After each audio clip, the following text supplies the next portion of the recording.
So we entered session today to bring forward a matter of urgent public importance on the topic of tariffs that are going to be coming our way, not only to Manitoba's way, but of course Canada's way in about 49 days when President-elect Trump is going to be sworn into office.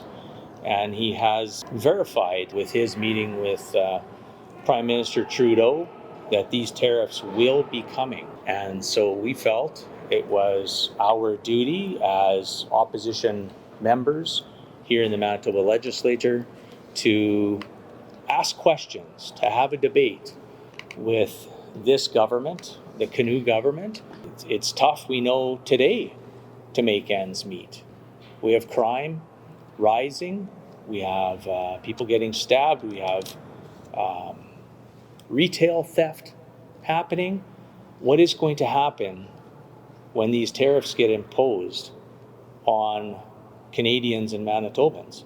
And so we are asking for a debate and a conversation about potentially even bringing forward an all-party committee to have these discussions, a Made in Manitoba approach, a bipartisan committee, to make sure that we're taking plans forward to the Prime Minister so that he continues to have those conversations with our American cousins, just a short 49 days away. And really there should have been a plan already, because we've spent 14 months under the Kinew government and we're seeing in many different portfolios no plans to deal with many different things.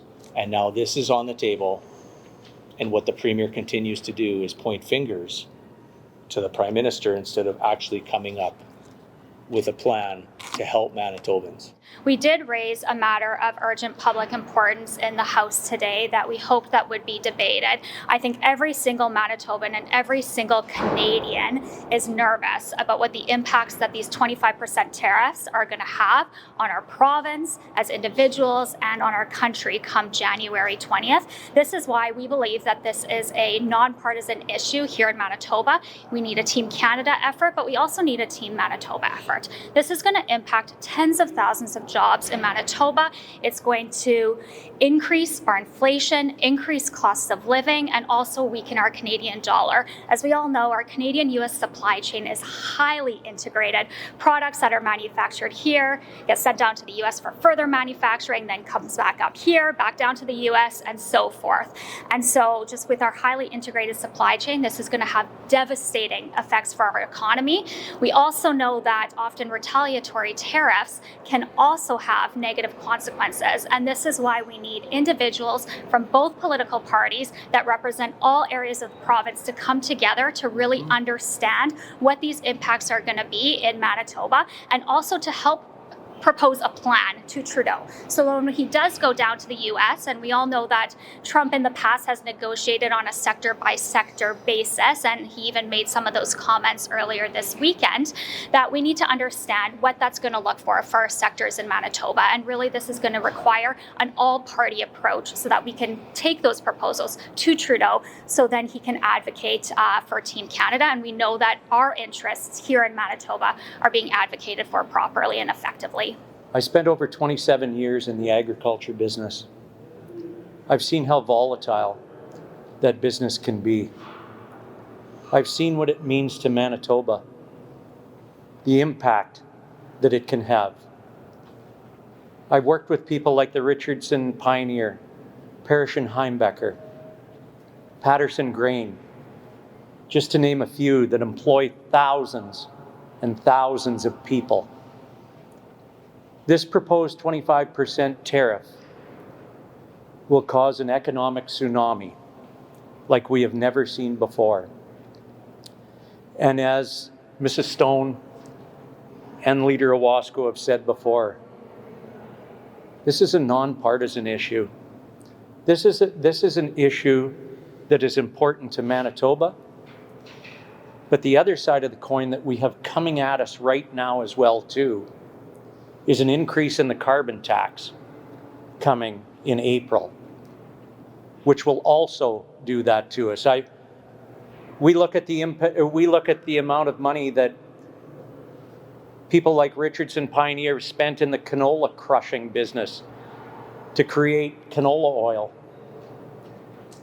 It's a huge investment that they've made, which would have tremendous impacts on our Canadian economy and our Manitoba economy. Thanks, Lauren. One of the proposals from the news release at least is a trade office in Washington for Manitoba. Other provinces have trade offices, I guess bigger provinces. What's the value in one for Manitoba? Yeah, for sure. So it's ensuring that we have a voice and an advocate in DC when these types of issues come up. We need to ensure that not only are us as legislators speaking to individuals and legislatures in the United States, but we have someone there speaking to those individuals, making the decision, making the case, so that we here in Manitoba are priority. Right now, Manitoba is being left off the map. We see Alberta, we see Saskatchewan, Ontario, and Quebec all making really strong statements and coming together as a province for what their plans are going to be, and we haven't seen that in Manitoba. And so that's why we're calling for a trade office, a long-term vision. We can certainly send a trade envoy down to the U.S. right now to start discussing these matters immediately, but a trade office will certainly have a positive impact in the future as the U.S. and Canada and Mexico start to renegotiate the agreement come 2026. So this is, it's an immediate game as we look to January 20th, but we also have to look at the long-term game come 2026 as well. Should the province approve the city taxing certain things to raise money to help pay for things like public safety and infrastructure? Does your party support that? So, Carol, you know that our party would be hard-pressed to ever say that we want to increase taxes at all. But I think what is happening and what we're hearing from Mayor Gillingham and what we heard last week from the Association for Manitoba Municipalities is the fact that this Kinew government is falling short on their commitments to municipalities.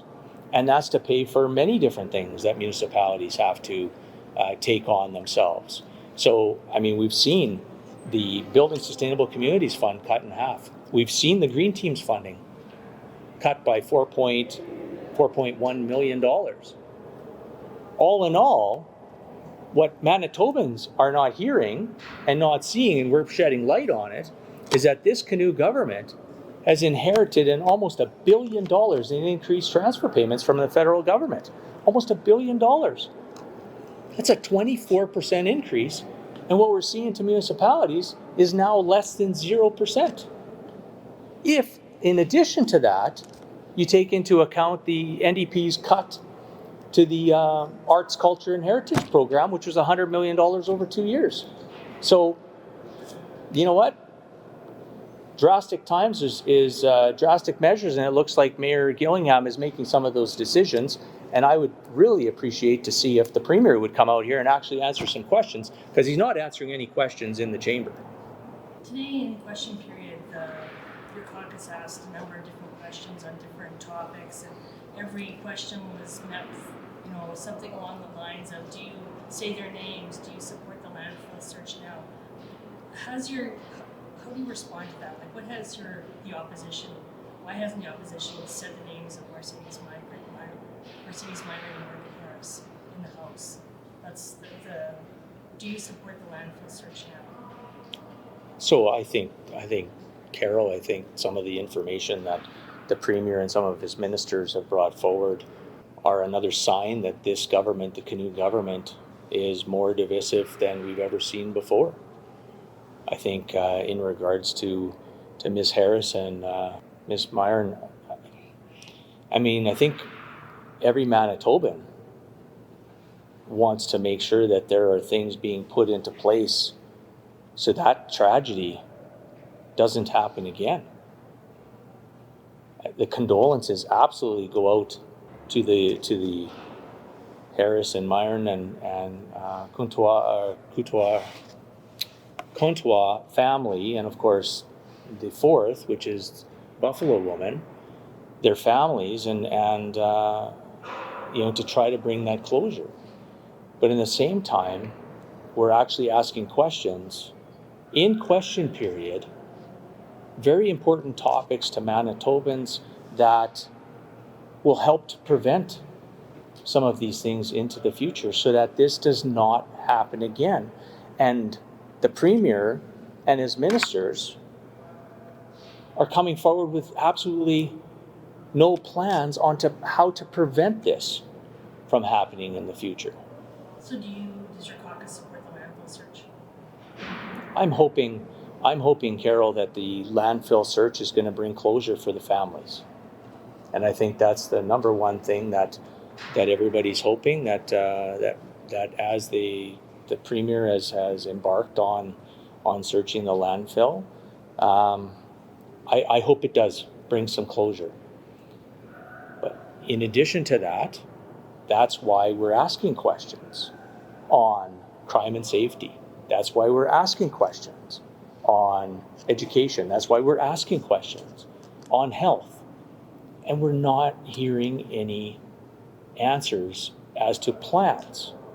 And that's why today we also brought forward a MUPI in order to talk and debate on what we're going to do to protect those that are most vulnerable, those that are struggling today, making ends meet, those that are turning to crime and retail theft.